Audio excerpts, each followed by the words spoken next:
Yes, of course, for the goalkeepers, as we mentioned last week, we already know these guys. The defenders, no Dean Huijsen, that's a big note.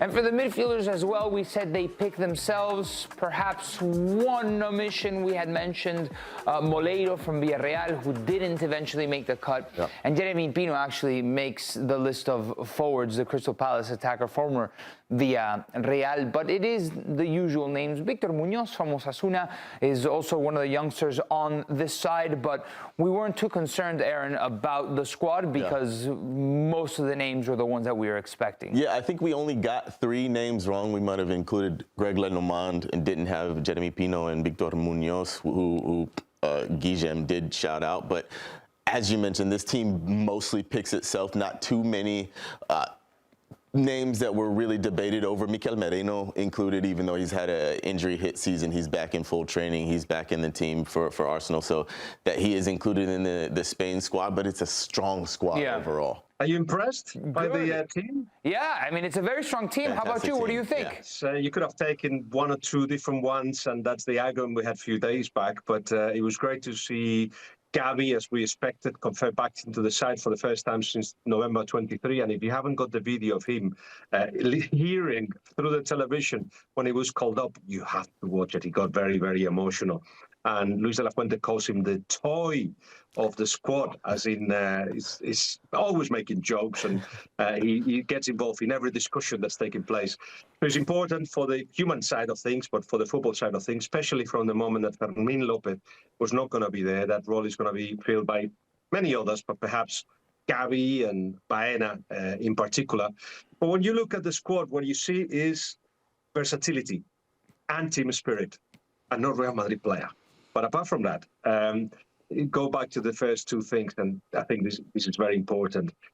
Squads need to be filled with players that, like Puig, for instance, who for many may be a surprise, could play centre-back or right-back. Eric Garcia, holding midfielder, right-back, centre-back. And you can go almost by every player, apart from the goalkeepers, that can play almost in more than one position anyway. And the second thing is everybody knows everyone. And everybody knows that GAVI's the toy. Everybody knows that there's serious players. There is others that have to be looked after their ego, others that are captains, even if they don't wear the armband. And interestingly enough, the 4 captains chosen is Rodri, Ferran Torres, Oyarzabal, and Unai Simon. So these are solid players that will a little bit compensate the absence of 2 big names in Alvaro Morata and Carvajal, who were absolutely essential to previous successes. Guillem, you did touch upon it. No Real Madrid players, not on this squad, but for the first time in history, there's not a Real Madrid player on the Spanish national team. We got 50% of a Real Madrid player, half of Victor Munoz. So half of his rights are owned by Real Madrid. Sure. Thank you, Aaron, for that semantics lesson there. But do you think this means anything?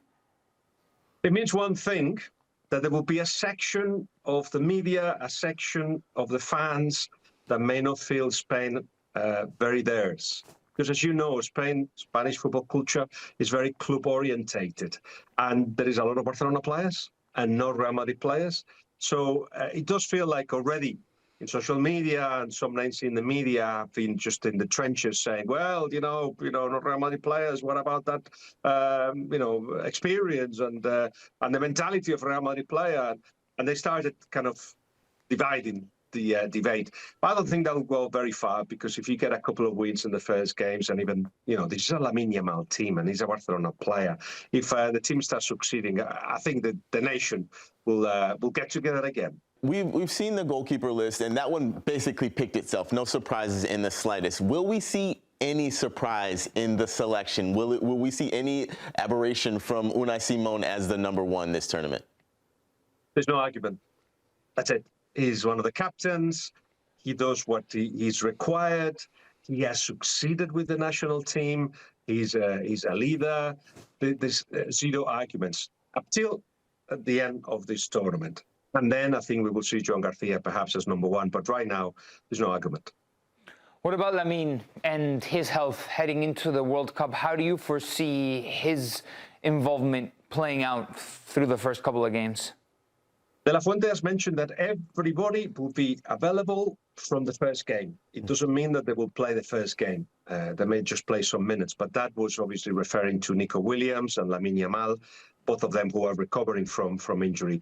They're absolutely crucial, both of them. I would say even more Lamine than Nico, but Nico as well. The positive side of that, and I think we're going to start to see them starting at least the third game, certainly Lamine. But in any case, the positive thing of the injuries that some of the key players of Spain have suffered is that they've been out of competition for a few months. I'm talking about Rodri, Lamine, Nico, GAVI himself, Mikel Merino, so they haven't played the exhausting season, and they are coming back into form, much fitness in some cases, but into form as well. Right now, one is necessary, and all of them are in the starting lineup, you would say, with Fermin Lopez, who would have started, not being there, means that the other ones, these 3 or 4 that were injury doubts, now they just be sharper. You would think that some of the other players that played, through a very exhausting, congested calendar. Again, we've talked about some of the omissions, not massive surprises, Morata, Huijsen, Carvajal. Let's talk about some of the newer players, and Victor Munoz and Jeremy Pino, but also the 6 youth players that will be brought along to train with the Spanish national team. How do you foresee them being included in the overall scheme of things? No, they won't. They won't, because they have to announce a team, and that's it. That's the official team, unless there is a serious injury, in which case I think they will ask for an exception. But these are just there to make the competition in training. It's not the first time this happened. It happened in the European Championships as well, and I think they're all happy to be there. These are not players that are, I don't know, desperate for a position because they know that they haven't fitted into a stronger squad, but they're happy to be part of it. And also, of course, gives them hope that in the future there may just be a more regular stand for De La Fuente. But right now, it's all about making competition. And for De La Fuente, he's very big and says this in every press conference. It's not so much about having the best of the best, but certainly the best players that can fit into his idea, both in the style and in collectively as well. And neither of those guys will complain that they are helping Spain win the World Cup. Guillem, let's switch gears here from the Spanish national team to Real Madrid, who will formally hold elections. What does this mean for the club, especially with the imminent appointment of Jose Mourinho on the bench? Well, that appointment will have to wait until the end of the elections. So that will be 7th of June, I presume, more or less. We're talking about the first election in 20 years. And Enrique Riquelme is putting out there in the minds of people 2 things. One, don't be scared. Don't be scared. There is a future without Florentino Perez. Don't be scared. It may be now.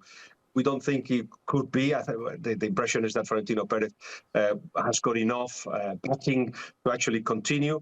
But it's interesting that there's going to be a debate. And this is the second thing that the candidate Enrique Martinez Riquelme is talking about, is the possibility of giving the season ticket holders more power. He feels that if Florentino continues in charge, there will be perhaps a little privatization at first, little bits of Real Madrid that will sold to private entities, but that will lead to maybe not even have elections and be a private club. Florentino Perez denies that, but he already spoke in the last assembly of season ticket holders that 5% could be sold with the idea of raised capital. Now, that could be the beginning of something, as Enrique says, or, as Florentino says, just a way of helping Real Madrid in that fight with the club states that he calls them, like PSG or Manchester City. Thanks for watching this video from Morning Footy. For all news and insights regarding leagues around the world like EFL, Serie A, and all UEFA competitions, both men's and women's, don't forget to sign up for Paramount+.